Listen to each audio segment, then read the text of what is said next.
Hello दोस्तों, स्वागत है आपका अपने YouTube channel genius coaching centre में। आज एक नई शुरुआत करने जा रहे हैं। आपको देखना है कि जैसे यूपीपी एग्जाम होने वाला है, डेट कभी भी आपकी आ सकती है।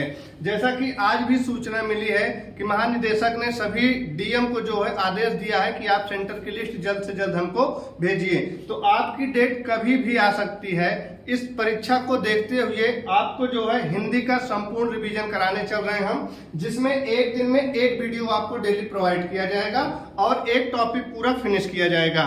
उम्मीद करते हैं या आप भी उम्मीद करिएगा कि जितना आपको पढ़ाया जाएगा, अगर आप उतना रिवीजन कर लेते हैं तो आप बहुत अच्छे नंबर ला सकते हैं। अगर एक बार आप पढ़े हैं तो बहुत अच्छी बात है, और अगर नहीं पढ़े हैं तब भी बहुत अच्छी बात है। 2 से ढाई घंटे का जो भी आपका लेक्चर होगा पूरा अगर एक बार देखते हैं तो आपको संपूर्ण जानकारी मिल जाएगी। तो चलिए ज्यादा देर न करते हुए आज आपको वर्णमाला की तरफ ले चलते हैं और पहला टॉपिक आपको वर्णमाला स्टार्ट करते हैं।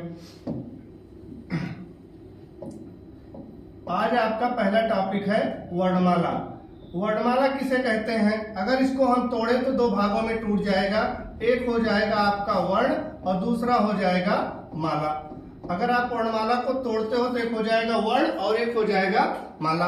वर्ण का मतलब होता है भैया ध्वनि। क्या होता है? ध्वनि होता है। और माला का मतलब होता है समूह या गुच्छा। क्या होता है? समूह या गुच्छा होता है। जैसे आप सुने होंगे फूलों की माला और हारों की माला, बहुत सारी माला आप बनाते हैं, मोतियों की माला बनाते हैं। और वर्ण का मतलब होता है ध्वनि। यहीं से आपकी वर्णमाला स्टार्ट हो जाती है। और इसको हम अगर डिफाइन करें, तोड़े, तो आप देख सकते हैं वर्ण को आप तोड़ोगे, ध्वनि को तोड़ोगे तो इसको 2 रूप मिलेंगे। एक आपको मिलेगा मौखिक और एक आपको मिलेगा लिखित। यानी ध्वनि के कितने रूप मिलते हैं भाई? 2 रूप मिलते हैं। एक आपका होता है मौखिक, एक होता है लिखित। जिस प्रकार से हम बोल रहे हैं ये आपका कैसा है? मौखिक ध्वनि है। और अगर हम कोई चीज लिख देते हैं तो वो क्या हो जाता है? लिखित हो जाता है। सेम उसी प्रकार से अगर हम वर्ण को तोड़ें तो वर्ण के भी 2 भेद मिलते हैं। यहाँ पे आपको लिखा गया है वर्ण, अगर इसको हम तोड़ें तो इसके भी 2 भेद मिल जाएंगे। एक हो जाएगा आपका स्वर और दूसरा हो जाएगा आपका व्यंजन। यानी कि वर्ण के 2 भेद मिलते हैं। एक आपका स्वर हो जाएगा, दूसरा व्यंजन हो जाएगा। ध्वनि के भी 2 रूप मिलते हैं। एक मौखिक हो जाएगा और एक लिखित हो जाएगा। इस प्रकार से आपकी वर्णमाला टूटती है। अगर हम बात करें परिभाषा की तो आप सब कुछ जानिए। वर्ण की परिभाषा क्या होती है, स्वर की परिभाषा क्या होती है, व्यंजन की परिभाषा क्या होती है, और आपका जो टॉपिक है वर्णमाला, इसकी परिभाषा क्या होती है। तो आप बचपन से पढ़ते और सुनते देखते आए होंगे कि आपकी वर्णमाला यानी कि जो का, खा, गा, घा और अंगा ये लिखी गई है, एक क्रम में लिखी गई है। तो अगर एक क्रम में आपकी वर्णमाला लगी है तो इसी को हम क्या कहते हैं? वर्णमाला कहते हैं, यानी कि एक समूह में लिखी गई है। आप इंग्लिश में देखते होंगे लिखा जाता है A B C D। ये आपकी क्या है? क्रम में है, व्यवस्थित क्रम में है। अगर हम कहीं D पहले लिख दें, फिर B लिख दें, फिर C लिख दें, बीच में A लिख दें, तो ये आपका क्रम क्या हो जाता है? गड़बड़ हो जाता है। आइए आपको चारों परिभाषाएं लिख के हम बताते हैं कैसे आपको याद रखना है। तो सबसे पहली हेडिंग आप बनाइएगा वर्णमाला, और वर्णमाला की परिभाषा लिखिएगा। वर्णमाला की परिभाषा लिखिएगा। आपकी हो जाएगी वर्णों के व्यवस्थित समूह को, साथ साथ आप लिख सकते हैं वर्णों के व्यवस्थित समूह को वर्णमाला कहते हैं। वर्णों के व्यवस्थित समूह को वर्णमाला कहते हैं। आपके मन में क्वेश्चन बन सकता है कि वर्ण किसे कहते हैं, तो आइए आपको दूसरी परिभाषा लिख के बताते हैं वर्ण किसे कहते हैं। आप देखिएगा वर्ण किसे कहते हैं। तो वर्ण की परिभाषा भी आप साथ में लिखिएगा। हमारे मुख से निकलने वाली, हमारे मुख से निकलने वाली प्रत्येक सार्थक ध्वनि, प्रत्येक सार्थक ध्वनि वर्ण कहलाती है। क्या कहलाती है भैया? वर्ण कहलाती है। उम्मीद है आपको दोनों परिभाषा याद हो जाएंगी। आपको रटना नहीं है, सिर्फ समझना है। वर्णमाला किसे कहते हैं? वर्णों के व्यवस्थित समूह को। हमने आपको पहले पेज पे लिख के बताया कि आप काखा काखा लिखते हो, ABCD लिखते हो, जो भी लिखे हो वो अगर सीक्वेंस में लिखी गई है तो आपकी क्या हो गई? वर्णमाला हो गई। कुछ नहीं बोलना, सिर्फ इतना बोल देना है, वर्णों के व्यवस्थित समूह को ही क्या कहते हैं? वर्णमाला कहते हैं। कोई आपसे पूछे भैया वर्ण बता दो क्या है, तो हमारे मुख से निकलने वाली प्रत्येक सार्थक ध्वनि, यानी हम जो भी बोल रहे हैं अगर ये सार्थक निकल रही है तो ये क्या हो जाएगा? आपका मुख से ध्वनि निकल रही है तो ये क्या हो जाएगी? आपकी वर्ण हो जाएगी। आइए अब आपको ले जाते हैं स्वर और व्यंजन पे। यानी वर्ण के कितने भेद होते हैं? यही आप बनाए हो। वर्ण के कितने भेद होते हैं? 2 भेद होते हैं। एक आपका स्वर होता है, दूसरा आपका क्या होता है? व्यंजन होता है। तो अगर हम स्वर की बात करें कि स्वर किसे कहते हैं, तो आप स्वर की परिभाषा लिख सकते हैं, ऐसे वर्ण जो स्वतंत्र रूप से बोले जाते हैं, स्वतंत्र रूप से बोले जाते हैं उन्हें स्वर कहते हैं। बोले जाते हैं उन्हें स्वर कहते हैं। दूसरी हेडिंग आप बनाइएगा व्यंजन। ऐसे वर्ण जो स्वर की सहायता से बोले जाते हैं,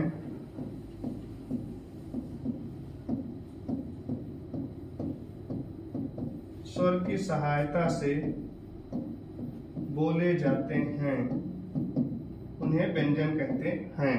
यानी कि स्वर आपका स्वतंत्र होता है और व्यंजन आपका जो है निर्भर होता है। यानी कि जो अपने आप स्वयं से बोले जाते हैं, स्वतंत्र होते हैं, उन्हें हम स्वर कहते हैं, और जो किसी पे निर्भर होते हैं उन्हें हम क्या कहते हैं? व्यंजन कहते हैं। आइए आपको दिखाते हैं कैसे कोई स्वतंत्र है, कैसे कोई निर्भर है। हमने लिख दिया छोटा आ, हमने लिख दिया बड़ा आ। आप बोल के देखिए, अपने आप से उच्चारण करिए, छोटा आ, किसी की जरूरत नहीं पड़ी। फिर आप बोलिए बड़ा आ, इसमें भी किसी की जरूरत नहीं पड़ी। ये हमारे क्या हो गए? स्वर और कैसे हैं? स्वतंत्र हैं। दूसरा हम नीचे लिखते हैं व्यंजन। जैसे हमने लिखा का, हमने लिखा खा। जैसे ही आप का बोलते हो तुरंत इसमें आपका स्वर का उच्चारण हो जाता है।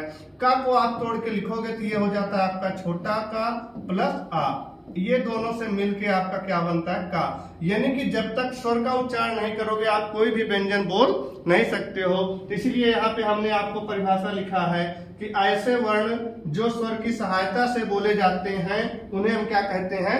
व्यंजन कहते हैं। और ऐसे वर्ण जो स्वयं से बोले जाते हैं उन्हें हम क्या कहते हैं? स्वर कहते हैं। उम्मीद है आपको स्वर और व्यंजन समझ में आ गया होगा। आइए चलते हैं अगले क्वेश्चन पे। अगला टॉपिक आपको हम लिख के बताते हैं। सबसे ज्यादा क्वेश्चन यहाँ से जो पूछा जाता है, बच्चे बहुत कंफ्यूज होते हैं। भाषा की सार्थक इकाई क्या कहलाती है? भाषा की सार्थक इकाई हो जाएगी आपकी वाक्य। फिर आप लिखिएगा वाक्य की सार्थक इकाई,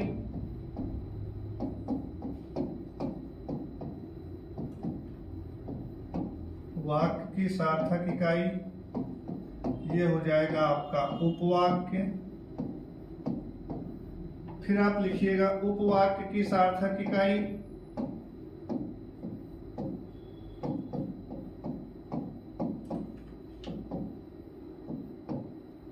उपवाक्य की सार्थक इकाई ये हो जाएगा आपका पदबंध। फिर आप लिखिएगा पदबंध की सार्थक इकाई,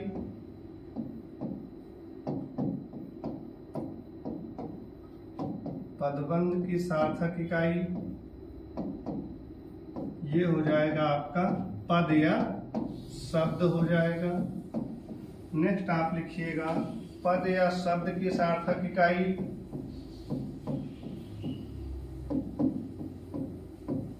पद या शब्द की सार्थक इकाई तो ये हो जाएगा आपका अक्षर। और अंतिम आप लिखेंगे अक्षर की सार्थक इकाई, अक्षर की सार्थक इकाई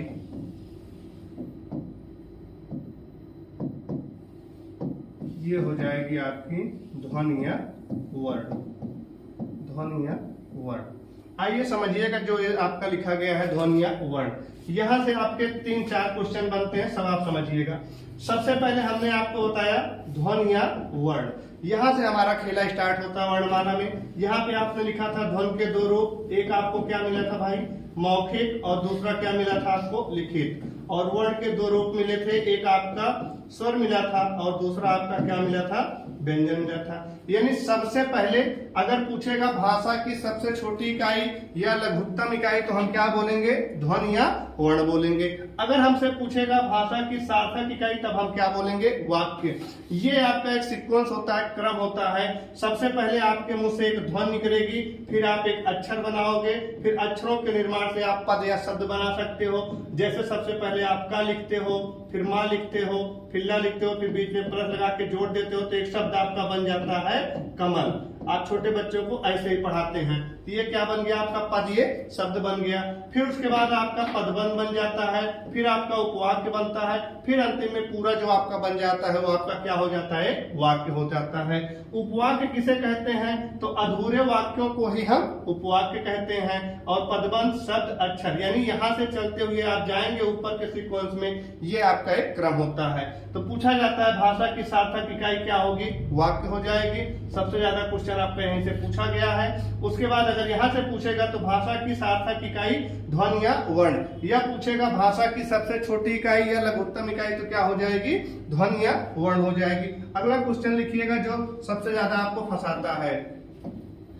3 क्वेश्चन यहाँ से सबसे ज्यादा पूछे जाते हैं। भाषा की सार्थक इकाई, आप उत्तर बता सकते हैं कमेंट बॉक्स में क्या होगा। भाषा की सार्थक इकाई, भाषा की लघुत्तम इकाई,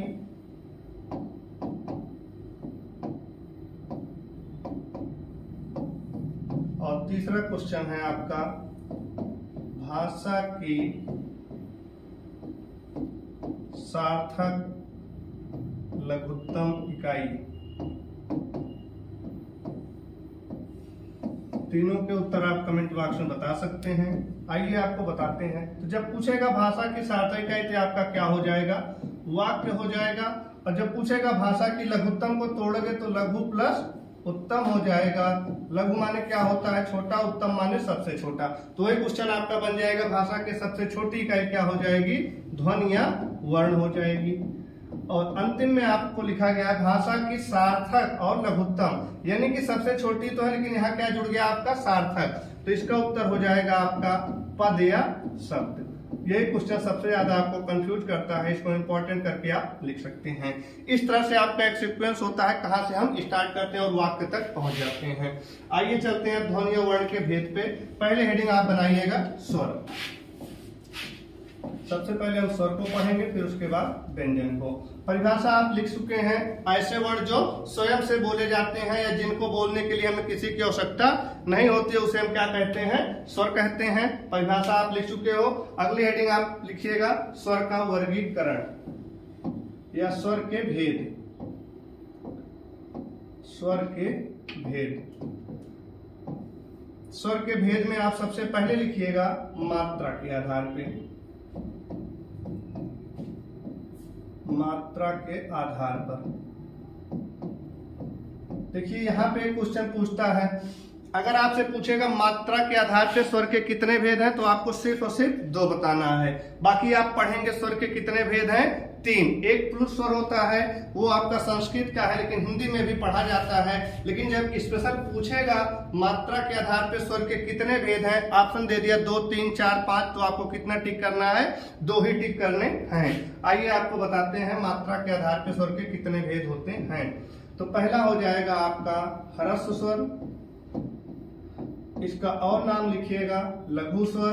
दूसरा नाम लिखिएगा एक मात्रिक स्वर, और नाम लिखिएगा इसका मूल स्वर। 4 नामों से इनको हम जानते हैं। अभी तक आपको 1-2 नाम पते होंगे ह्रस्व या लघु, लेकिन इसको एक मात्रिक भी कहते हैं और मूल स्वर कहते हैं। परिभाषा लिखिएगा इसकी, ऐसे वर्ण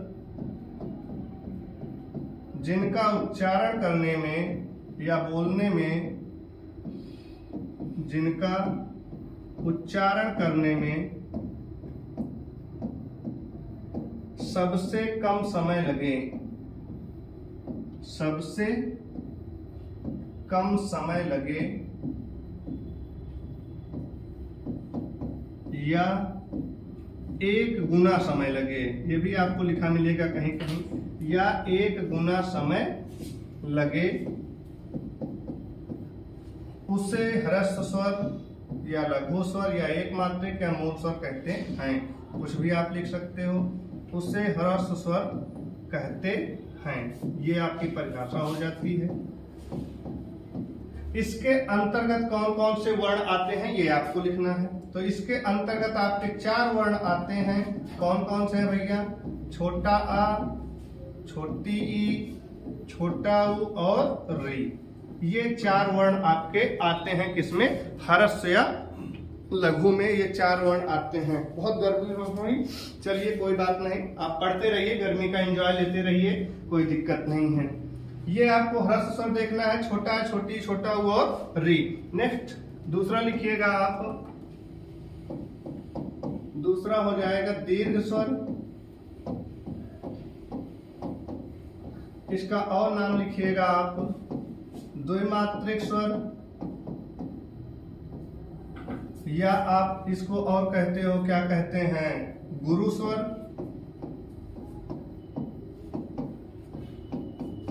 इसकी परिभाषा लिखिएगा, ऐसे वर्ण जिनका उच्चारण करने में,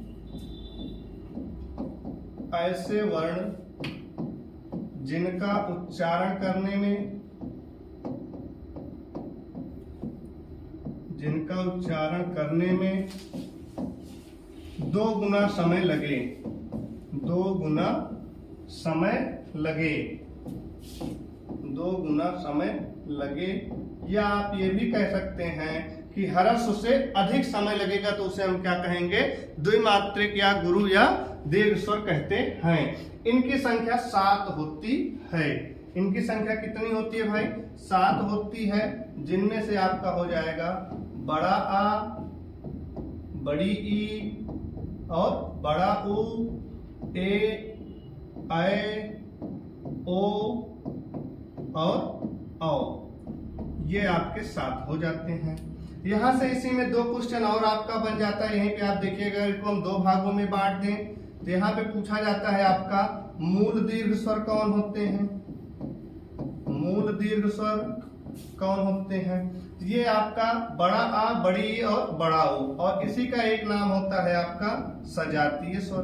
क्या होता है भाई? सजातीय स्वर।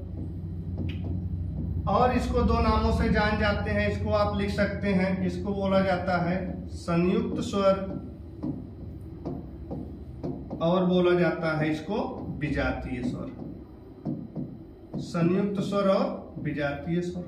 तो मूल दीर्घ क्यों बोला गया इनको? क्योंकि ये छोटा प्लस छोटा से मिलके बना है, ये बड़ी छोटी प्लस छोटी से मिलके बनी है, ये बड़ा हुआ आपका छोटा उ प्लस छोटा उ से मिलके बना है। इसीलिए इनको हम क्या नाम दे देते हैं? मूल दीर्घ स्वर दे देते हैं।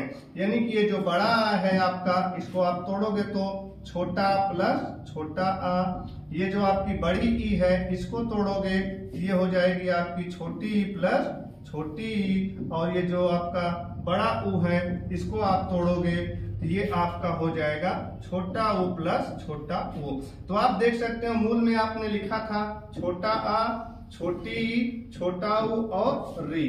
ये 4 आप लिखे थे मूल दीर्घ स्वर में। तो इन्हीं तीनों से मिलके आपके ये बने हुए हैं, इसीलिए इनका मूल दीर्घ स्वर कहा जाता है। उसके बाद आपका लिखा गया एक सजातीय, एक लिखा गया है आपका विजातीय। सजातीय का मतलब है, इसको हम तोड़ेंगे तो सा प्लस जातीय। सा का मतलब 7, जात का मतलब एक ही जात। यानी ऐसे वर्ण जो एक ही जात के होते हैं उन्हें हम क्या कहते हैं? सजातीय कहते हैं। और ऐसे वर्ण जो अलग अलग जात से होते हैं उन्हें हम विजातीय कहते हैं। अगर इसको हम अपनी भाषा में और समझाएं तो जैसे आप देखते हैं समाज में शादी विवाह होता है, अगर आपका एक ही जाति में हो गया तो वो क्या हो गया? सजातीय हो गया। और अगर मान लो आपका किसी के साथ लव है यानी प्यार मोहब्बत है, उसको लेके आप फरार हो गए, भाग गए, अदर बिरादरी में है, तो वो हमारा क्या हो जाता है? विजातीय हो जाता है। तो इस उदाहरण के माध्यम से आप इसको समझ सकते हैं। जैसे अभी आप पढ़ोगे स्वर का, तो अभी आप वर्गीकरण पढ़ रहे हो, अगली हेडिंग आप जब पढ़ोगे स्वर का उच्चारण स्थान, तो ये दोनों स्वर जो है कंठ से बोले जाते हैं, ये दोनों तालु से बोले जाते हैं, ये दोनों आपका ओष्ठ से बोले जाते हैं। तो जब सेम उच्चारण होता है तो ये क्या हो जाते हैं, सजातीय हो जाते हैं। आइए आपको विजातीय बताते हैं कैसे ये विजातीय होते हैं। तो आप देख सकते हैं ये लिखा गया है आपका ए, ऐ, ओ और औ, ये चार आपके विजातीय होते हैं। और इनको जब आप तोड़ोगे ये दो से मिलके बने हैं। सबसे पहले देखिए इसका ट्रिक, आप ए, ऐ, ओ, औ लिख लीजिए, उसके बाद सब में आप छोटा लिखते चले जाइए। यहाँ भी छोटा, यहाँ भी छोटा और यहाँ भी छोटा, सब में आप प्लस लगा दीजिए। इतना काम तो आप कर लेंगे। सब में छोटा लिख दीजिए, सब में आप प्लस लगा दीजिए। उसके बाद आप आ के बाद क्या आता है, मूल में छोटी ई लिख दीजिए। उसके बाद इसी को लाके यहाँ सीधा बैठा दीजिए। इन दोनों का काम समाप्त हो गया। उसके बाद ओ बचा। अब जब आ हो गया, ई हो गया, तो क्या बचा आपका, छोटा ऊ बचा है। तो जब यहाँ आप छोटा ऊ लिख देंगे, इसका काम हो गया। और इसको लाके यहाँ बैठा देंगे ओ को, तो इन चारों का काम हो गया। आप देख सकते हैं हमने कहा है सजातीय है, आप प्लस आ से मिलके क्या बन गया, बड़ा, तो क्या हो गया, सजातीय। और ये क्या है आपका, विजातीय। तो आप देख सकते हैं यहाँ पे आ मिला है, यहाँ पे ई मिला है, यानी आ का उच्चारण स्थान कहाँ है भैया, कंठ, और ई का उच्चारण कहाँ है, तालु। तो क्या ये दोनों आपस में सजातीय हो सकते हैं, नहीं होंगे। अब यहाँ से सिवाय ये लेके भागने वाला ही काम करेंगे, इसलिए इनको क्या कहा गया, विजातीय कहा गया।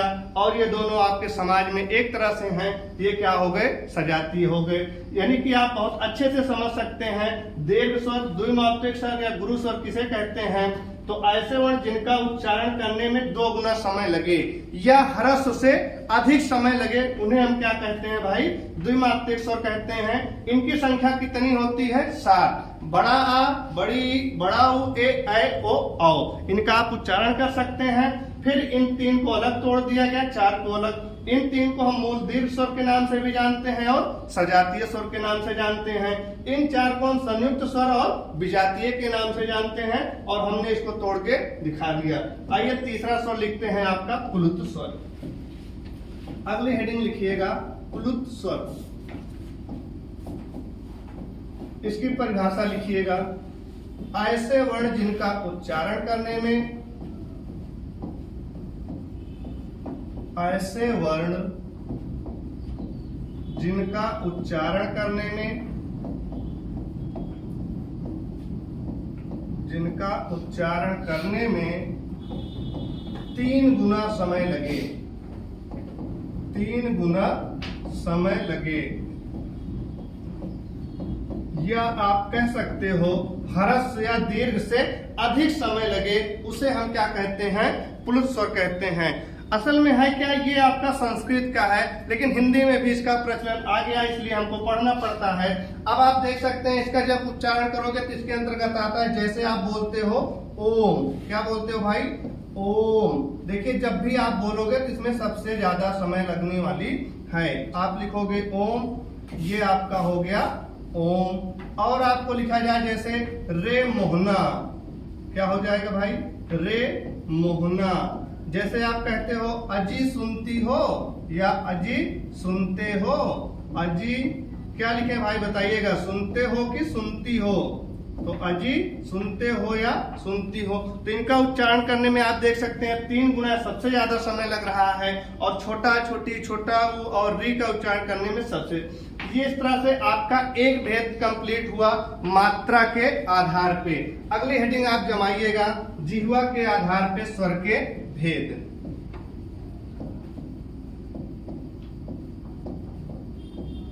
जिह्वा के आधार पर स्वर के भेद, जिह्वा के आधार पर स्वर के भेद।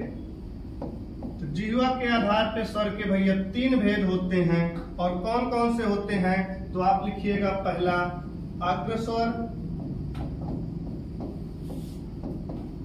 और दूसरा आप लिखिएगा मध्य स्वर,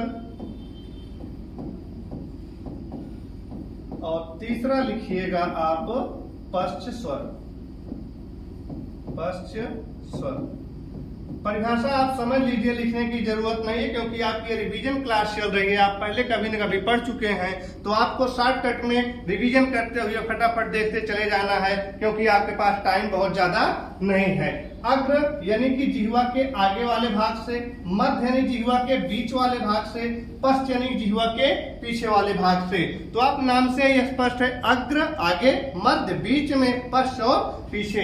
यानी कौन से ऐसे स्वर हैं जो जिह्वा के आगे वाले भाग से बोले जाते हैं, कौन से हैं जो मध्य वाले से बोले जाते हैं और कौन से ऐसे हैं जो पश्च वाले से बोले जाते हैं। बस इतने आपको लिखना है। तो आप लिखिएगा, हम आपको बताते हैं कैसे याद भी रखना है, ये ध्यान दीजिएगा।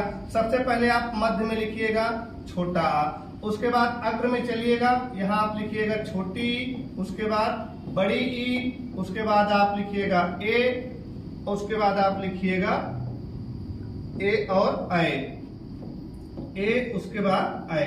और अब क्या बचा आपका भैया, छोटा ऊ, बड़ा ओ और औ। ये इतनी बात आप लिख सकते हैं, आपका हो जाएगा। तो मध्य को कैसे याद रखेंगे, छोटा है आपका पता है, ये आपके जितने भी व्यंजन है सबके साथ लगा हुआ है, यानी कि मजगुनिया जिसको कहते हो। 5 मान लो 11 लोग हैं, कोई आप खेल खेल रहे हो, 11 लोग हैं, 5 इधर बढ़ जाते हैं, 5 इधर बढ़ जाते हैं, बीच में एक आपका बच गया। अब ये बेचारा कॉमन हो गया, इधर भी खेलेगा और इधर भी।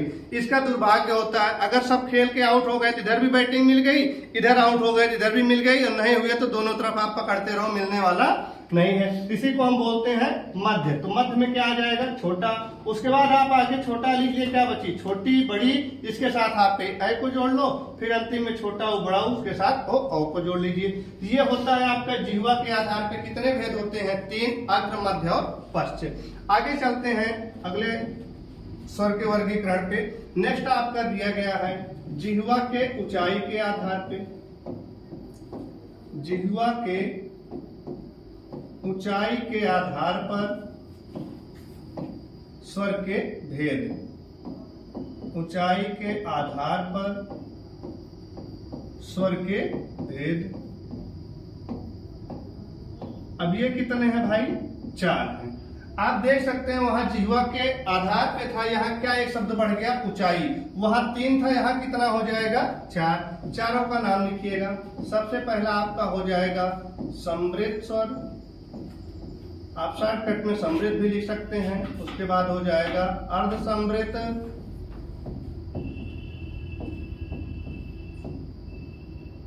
और तीसरे पे हो जाएगा आपका विपरीत स्वर, और चौथे पे हो जाएगा आपका अर्ध विपरीत, अर्ध विपरीत। कुछ नहीं करना है, इसमें सीधा सीधा पूछा जाता है कौन सा स्वर है जो विपरीत है, कौन सा है जो समृद्ध है। बस इतनी बातें आपको याद रखना है।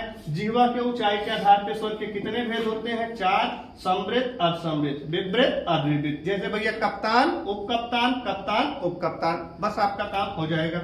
देखिएगा इसमें स्वर के कौन कौन से वर्ण आते हैं। तो सबसे पहले विपरीत में लिखिएगा आप बड़ा आ, फिर समृद्ध में लिखिएगा एक साथ छोटी ई, उसके बाद बड़ी ई, उसके बाद छोटा ऊ, उसके बाद बड़ा ऊ।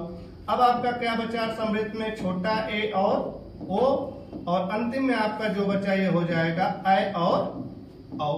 बस इतनी बात आप याद रखोगे तो आपका काम हो जाएगा। उम्मीद है आपको समझ में आ रहे होगा वीडियो। अगर नहीं समझ में आ रही भाई तो थोड़ा आप वीडियो को रोक के याद करिएगा, उसके बाद पढ़िएगा, आपको समझ में आ जाएगा। नेक्स्ट आप लिखिएगा अगला स्वर का वर्गीकरण आपका दिया गया है ओष्ठ के आधार पे या जिह्वा के पेशीय तनाव के आधार पे। देख लीजिए पहले, जिह्वा के पेशीय तनाव के आधार पर, जिह्वा के पेशीय तनाव के आधार पर। तो इसके कितने भेद हैं भाई, 2 भेद हो जाते हैं। एक हो जाएगा आपका कठोर और एक हो जाएगा आपका शिथिल। तो कठोर का मतलब क्या हो जाएगा, हम याद करने के लिए समझ लेंगे। कठोर का मतलब भारी, शिथिल का मतलब आसान। तो इसमें कुछ नहीं याद करना है, कठोर में आपको याद कर लेना है भैया बड़ा आ, बड़ी ई और बड़ा ओ, और शिथिल में आपका आसान वाला छोटा आ, छोटी ई और छोटा ऊ, बस आसान सा हो जाएगा। यानी कि जिह्वा के पेशीय तनाव के आधार पे आप बोल रहे हो तो कितना तनाव, तो होता ना कि एक कठोर है, ऐसी कोई चीज कठिन है, एक शिथिल यानी कि आसान है। तो बड़ा बड़ी बड़ा ये क्या हो गए कठोर, और छोटा छोटी छोटा ये क्या हो गए शिथिल हो गए। नेक्स्ट और अंतिम देखिएगा आप स्वर के वर्गीकरण में अंतिम दिया गया है आपका ओष्ठ के आधार पे स्वर का वर्गीकरण। अंतिम हेडिंग देखिएगा आप, ओष्ठ के आधार पर, ओष्ठ के आधार पर स्वर का वर्गीकरण, स्वर का वर्गीकरण। ये भी आपका 3 प्रकार का होता है भाई। कितने प्रकार का हो जाएगा? 3 प्रकार का। पहला हो जाएगा आपका वर्तुल या वर्तुलाकार, और दूसरा हो जाएगा आपका अर्धवर्तुल,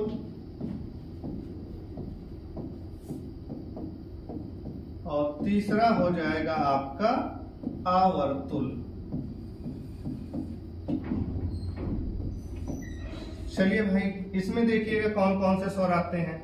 तो अर्धवर्तुल में हो जाएगा आपका बड़ा आ, और आवर्तुल में आपका हो जाएगा छोटी ई, बड़ी ई, ए और ऐ। पहले छोटा ए रहेगा फिर बड़ा ऐ। अब यहां हो जाएगा आपका छोटा ऊ, बड़ा ऊ, ओ और औ, ओ और औ। इस तरह से आपका स्वर का विभाजन समाप्त होता है। उम्मीद है आपको समझ में आया होगा। आइए आपको एक डायग्राम दिखाते हैं जहां से आप सबको एक साथ पढ़ सकते हो, और इसका एक बढ़िया से आप स्क्रीनशॉट लीजिए और हमेशा आप अपने मोबाइल में रखिए और देखते रहिए। तो कहाँ गया भाई, इसी में मिलने वाला है आपको। ये देखिएगा, ये हमने सामने आपको स्वर का वर्गीकरण किया है।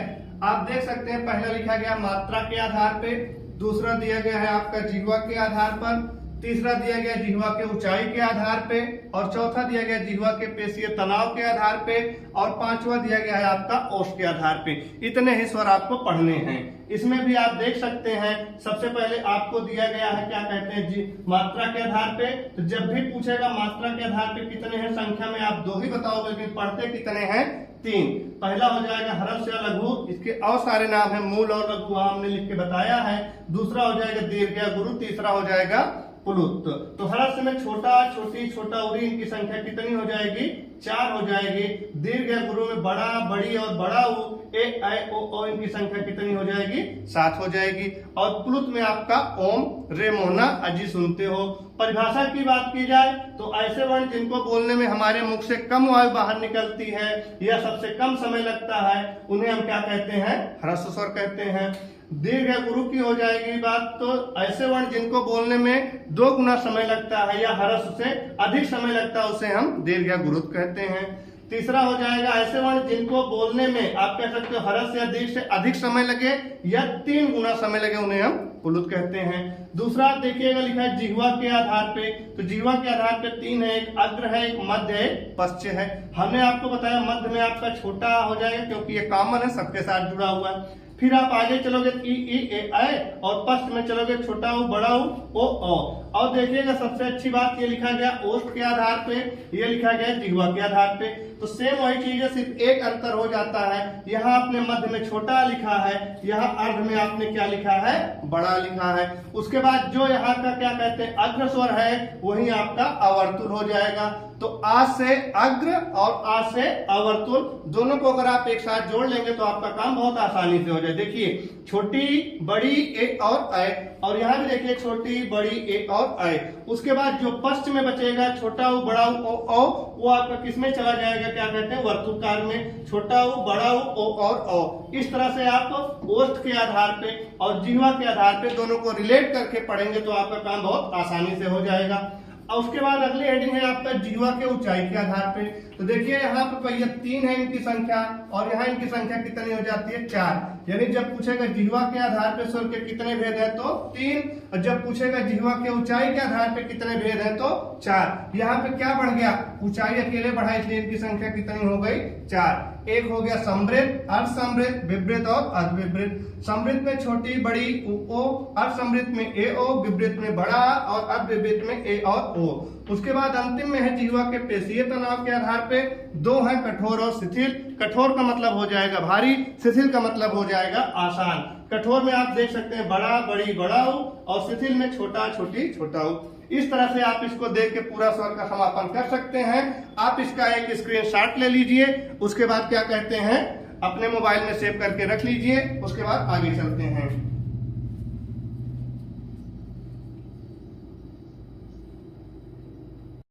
आइए आपको बताते हैं स्वर की संख्या कितनी होती है। आप देख सकते हैं यहाँ लिखा गया है स्वर की संख्या जब पूछेगा तो 11, जब कुल स्वर की संख्या पूछेगा तो आप 13 बताएंगे, जब पूछेगा उच्चारण के आधार पर कितनी बताएंगे आप 10 बताएंगे, लेखन के आधार पर पूछेगा कितनी हो जाएगी 13 हो जाएगी। यहाँ देखिएगा लिखा है छोटा बड़ा छोटी बड़ी छोटा उ बड़ा री ए ऐ ओ औ अंक का गिनिएगा आप कितनी है तो 1 2 3 4 5 6 7 8 9 10 11। तो जब भी पूछेगा आपकी स्वर की संख्या कितनी बताओगे 11। यहाँ पे आप अंक को नहीं गिनोगे। जब आपसे पूछेगा कुल स्वर कितने हैं तो आप बताओगे 13, यहाँ पे इसको भी शामिल कर लेंगे। लेकिन जब आपसे पूछेगा लेखन के आधार पे तो लिखे भी 13 गए हैं, आप कितना बताओगे 13। और सबसे ज्यादा जो इम्पोर्टेंट है वो आपका है उच्चारण के आधार पे स्वर, इनकी संख्या कितनी होती है 10। तो यहाँ पे 2 यहाँ गायब हो गए और एक आपका री गायब हो जाएगा। कुल मिला के आपके 3 यहाँ से निकल जाएंगे तो आपकी संख्या कितनी हो जाएगी 10। और इसको बोला जाता है आपका अयोग वा।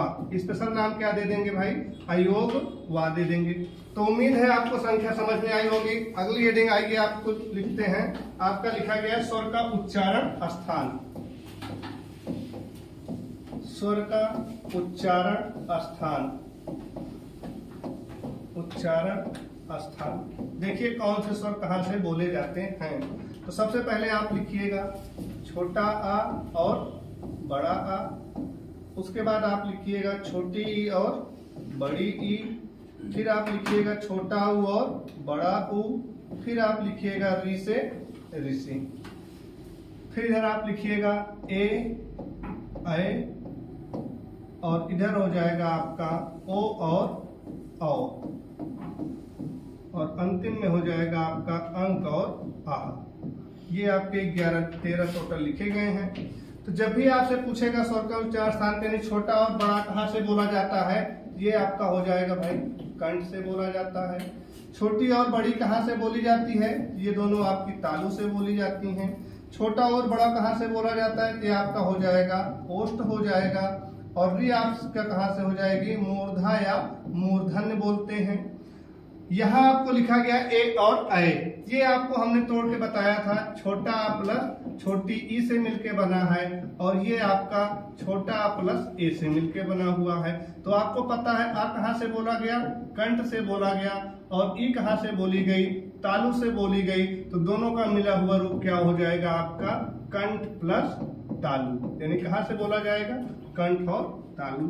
इसी तरह से ओ और औ को तोड़ेंगे तो ओ को जब आप तोड़ोगे ये आपका हो जाएगा छोटा आ और प्लस छोटा ओ। आ कहाँ से बोला गया आपका कंठ से बोला गया, ऊ कहाँ से बोला गया ओष्ठ से बोला गया। तो ये दोनों आपके कहाँ से हो जाएंगे कंठ प्लस ओष्ठ, कंठ प्लस ओष्ठ या कंठोष्ठ हो जाएंगे। ये ऊपर जो बिंदी लगी है इसको आप कह देते हो अनुस्वार हो जाता है, और जो इधर आपकी ये 2 बिंदी बनी हुई है ये आपका क्या हो जाता है विसर्ग हो जाता है। इस प्रकार से आप स्वर का उच्चारण स्थान देख सकते हैं। छोटा और बड़ा कहाँ से है कंठ से, छोटी बड़ी कहाँ से है तालु से है, और छोटा और बड़ा कहाँ से है ओठ से है, ऋषि ऋषि आपकी मूर्धा से। सबसे ज्यादा यही पूछा जाता है ए और ऐ। तो जब आप इसको तोड़ लोगे आ प्लस ई, तो आ कंठ से ई तालु से, ये दोनों से मिलके बना इसलिए क्या हो जाता है कंठ प्लस तालु हो जाता है। और ओ और औ कहाँ से मिलके बना, जब आप ओ को तोड़ोगे तो आ प्लस ऊ हो जाता है। आ और ऊ कहाँ, तो आ आपका कंठ से, उ कहाँ से, ओष्ठ से, इसलिए कंठ प्लस ओष्ठ या कंठोष्ठ हो जाता है। और ये आपका अनुस्वार लगा हुआ है और ये आपका क्या हो जाता है, विसर्ग हो जाता है। तो इस तरीके से आपका स्वर समाप्त हुआ। उम्मीद है आपको स्वर बहुत अच्छे से समझ में आया होगा। और जो आपको हमने ये एक फिगर बनाया है, इसका आप स्क्रीनशॉट लेके हमेशा रख सकते हैं और देख सकते हैं। चलिए मिलते हैं अगली क्लास में आपको व्यंजन के साथ। धन्यवाद।